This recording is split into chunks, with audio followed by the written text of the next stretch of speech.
ஆண்டவரின் இல்லத்திற்கு வந்த போதெல்லாம் அன்னா உண்ணாமல் அழுதாள். நீ ஏன் அழுகிறாய்? நீ ஏன் உண்ணவில்லை? நீ ஏன் மன வருத்தம் அடைகிறாய்? இன்றைய முதல் வாசகம் முதல் சாமுவேல் புத்தகம் முதல் அதிகாரம் 7, 8 ஆகிய வசனங்கள். இறை விசுவாசிகளே, மதிப்பிற்குரியவர்களே, எப்ரையும் மலைநாடு எல்கானா என்பவருக்கு 2 மனைவி, பெனின்னா, அன்னா. அன்னா குழந்தை பேறு இல்லாமல் இருந்தார். பெனின்னா அவரை துன்பப்படுத்தினார். ஆண்டவரை வழிபட ஆண்டவரின் இல்லத்திற்கு வந்த போதெல்லாம் பெனின்னா அன்னாவை துன்பப்படுத்தினார். ஆண்டவரின் இல்லத்தில் அன்னா உண்ணாமல் அழுதார்.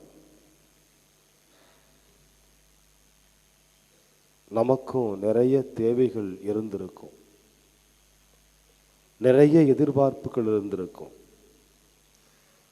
சரி, கஷ்டமா இருக்கே, பாரமா இருக்கே, கோயிலில் போய் சாமிகிட்ட பேசிட்டு வருவோம், சாமியோட கொஞ்ச நேரம் இருப்போம்னு கோயிலுக்கு வந்தோம்னா அங்கேயும் நம்ம யாராவது கஷ்டப்படுறா நமக்கு எப்படி இருக்கும்? அந்த மனநிலையில் தான் அன்னா இருந்தார். எத்தனையோ நபர்கள் நாம் கஷ்டப்படுகிற போது, வேதனைப்படுகிற போது நம்மை பார்த்து, ஏன் அழுவுற, விடு, சரியா போயிடும், விடு, பார்த்துக்கலாம். ஏன் சாப்பிடாம இருக்கிற, சாப்பிடு, ரொம்ப மனசு போட்டு குழப்பிக்காத, எல்லாம் சரியா போயிட்டு விடு. எத்தனையோ மனிதர்கள் நம்மளை பார்த்து இந்த வார்த்தையை சொல்லியிருப்பாங்க. அது நமக்கு ஆறுதலாக இருந்திருக்குமா? அது நம்ம வேதனையை போக்கி இருக்குமா? கண்டிப்பா சத்தியமா இருக்காது. எத்தனை நபர்கள் நமக்கு ஆறுதல் சொன்னாலும் நாம் பாதிக்கப்பட்ட மனப்பான்மையிலிருந்து மீண்டு வருவது அவ்வளவு சுலபமாக இருந்திருக்காது. ஆனால் படைத்தவன் மட்டுமே, நம்மை படைத்த கடவுள் மட்டுமே நம் அழுகையை மகிழ்ச்சியாக, நம்முடைய அழுகையை ஆசீர்வாதமாக மாற்றக்கூடியவர். திருப்பாடல் 56 8, 9 ஆகிய வசனங்களில் நாம் இப்படி வாசிக்கிறோம். ஆண்டவரே, என் துன்பங்களின் எண்ணிக்கையை நீர் அறிவீர், என் கண்ணீரை எல்லாம் உம்முடைய தோற்பைகளில் நீர் சேமித்து வைத்திருக்கிறீர். நான் மன்றாடும் நாளில் என்னுடைய எதிரிகள் புறமுதுகிட்டு ஓடுவர். அப்போது ஆண்டவர் என் பக்கம் இருக்கிறார் என்பதை நான் உறுதியாய் அறிவேன் என்று தாவீது அரசர் பாடுகிறார். இறை விசுவாசத்தோடு, இறை பக்தியோடு ஆண்டவனை பார்த்து ஜெபித்து, அன்னாவை போல நாம் ஜெபிக்கிற போது, கண்ணீர் விடுகிற போதெல்லாம் நம்முடைய கண்ணீர் வீணாய் போவது கிடையாது.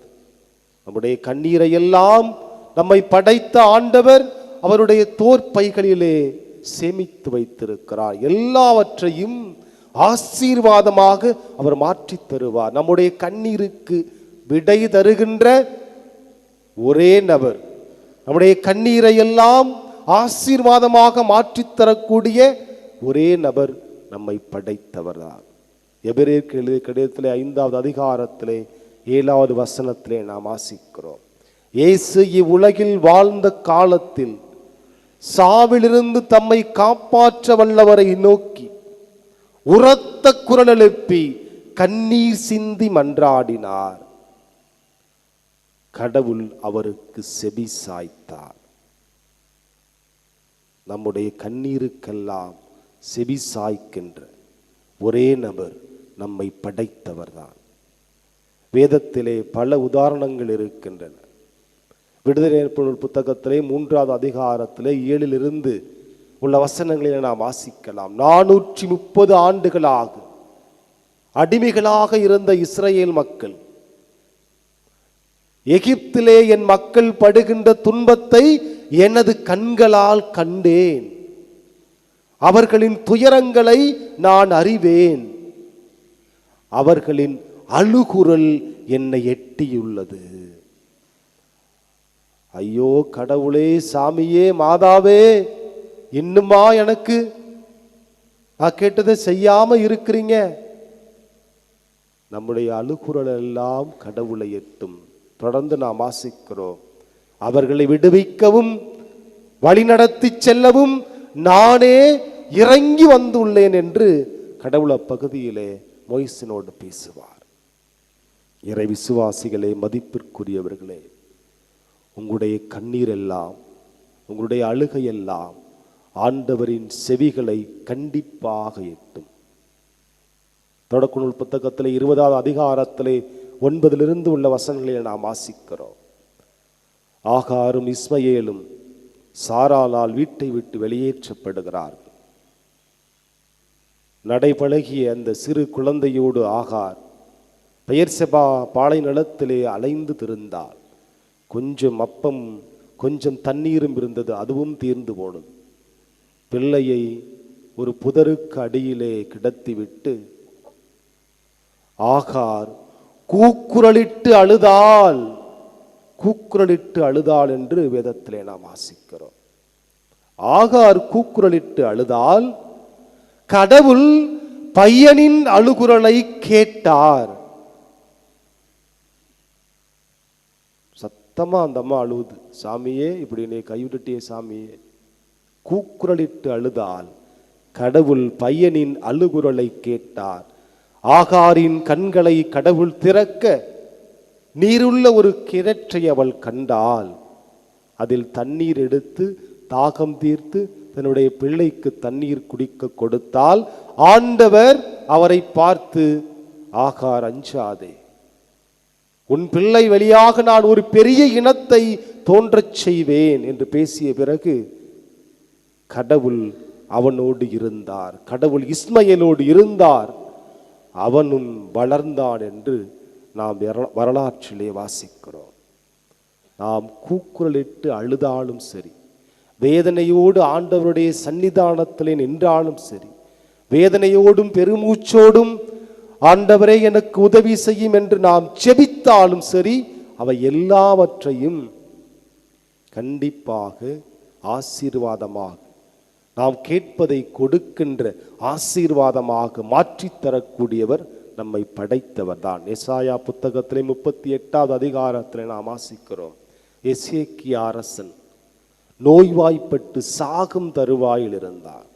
சுவர் பக்கம் திரும்பி ஆண்டவரிடம் அன்றாடி தேம்பி தேம்பி அழுதார் என்று 3வது வசனத்திலே நாம் வாசிக்கிறோம். தேம்பி தேம்பி அழுதார். ஆண்டவர் அவரோடு பேசுகிறார். உன் கண்ணீரை நான் கண்டேன், உன் கண்ணீரை நான் கண்டேன், நீ சுகம் பெறுவாய் என்று சொல்லி அவனை சுகப்படுத்துகின்ற அற்புதமான நிகழ்வு அங்கு பதிவு செய்யப்பட்டிருக்கிறது. இறை விசுவாசிகளே, மதிப்பிற்குரியவர்களே, எத்தனை நபர்கள் நம்மிடம் வந்து ஆறுதல் வார்த்தைகளை சொன்னாலும், எத்தனை நபர்கள் நம்மளை திடப்படுத்த முயற்சித்தாலும், உடைந்து போன நம்முடைய உள்ளத்தை ஒட்டி நம்முடைய வாழ்வை மறுபடியும் மீண்டு தூக்கி நிறுத்துகின்ற நபர் நம்மை படைத்த ஆண்டவர் தான். எரேமியா புத்தகத்திலே 31வது அதிகாரத்திலே 16-17 வசனங்களை நாம் வாசிக்கிறோம். நீ அழுகையை நிறுத்து, கண்ணீர் வடிக்காதே, உன் உழைப்பிற்கு ஏற்ற பயன் கிடைக்கும், உன் எதிர்காலத்தை பொறுத்த மட்டில் நம்பிக்கை உண்டு என்று கடவுள் நமக்கெல்லாம் வாக்கு கொடுத்திருக்கிறார். பிரியமானவர்களே, நம்முடைய கண்ணீரை கண்டிப்பாக கடவுள் மகிழ்ச்சியாக மாற்றி கொடுப்பார். திருவெளிப்பாடு புத்தகத்திலே 21வது அதிகாரத்திலே 3-4 ஆகிய வசனங்களிலே இப்படி வாசிக்கிறோம்.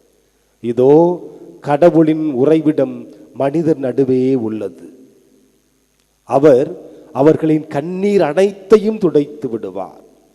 இனி சாவு இருக்காது, துன்பம் இருக்காது, துயரம் இருக்காது, அழுகை இருக்காது, முன்பு நடந்தவை எல்லாம் மறைந்து போகும் என்று அந்த பகுதியிலே வாசிக்கிறோம். கடவுள் உங்கள் கண்ணீரை எல்லாம் மகிழ்ச்சியாக மாற்றித் தருவார், உங்கள் துன்பங்களை எல்லாம் அகற்றுவார் என்ற உறுதியான விசுவாசத்தோடு தொடர்ந்து வாழுங்கள். கண்களை மூடி நான் சொல்லுகின்ற சிறு ஜெபத்தை மறுபடியும் சொல்லுங்கள். ஆண்டவரே, ஆண்டவரே, ஆரோக்கிய மாதாவே, ஆரோக்கிய மாதாவே, என் கண்ணீரை துடைத்தருளும். என் கண்ணீரை துடைத்தருளும். என் எதிர்காலத்தை வளப்படுத்தும்.